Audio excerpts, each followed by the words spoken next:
Fl-Amerika qed isiru l-elezzjonijiet ta' nofs il-leġislatura tal-Kungress Amerikan. Dawn l-elezzjonijiet isiru kull 4 snin għal ħabta ta' nofs it-terminu tal-President Amerikan u ħafna drabi jitqisu bħala referendum fuq il-prestazzjoni tal-President u tal-partit tiegħu.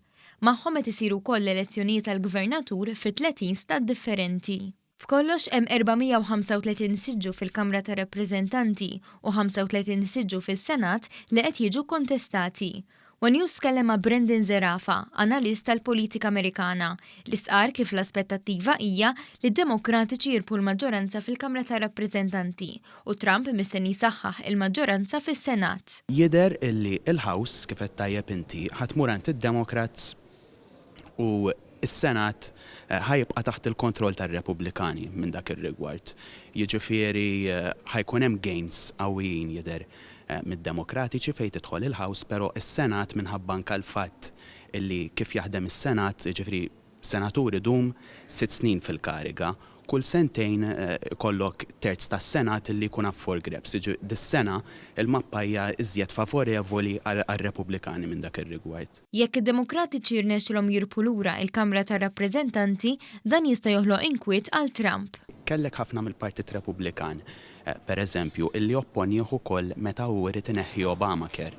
Jiġifieri dak il-fatt issa ħatkun iżjed diffiċli għalih biex jgħaddi l-aġenda tiegħu anke minħabba l-fatt li l-House u s-Senat fl-Amerika għandhom il-poteri huma kemm xejn equal. Jiġifieri it's going to get harder for him. F'din l-elezzjoni hemm numru rekord ta' kandidati nisa u kandidati ġejjin minn diversi minoritajiet bħal nies Musulmani u kif ukoll dawk mill-komunità LGBTIQ. Għandek ħafna kandidati illi ġejjin mill-minoritajiet, insemmi pereżempju il-kandidat għall-Gvernatur ta' Vermont min-naħa tad-Democrats hija mara transgender. Għandek imbagħad ħafna Native Americans u anke nies li għandhom reliġjon Musulmana.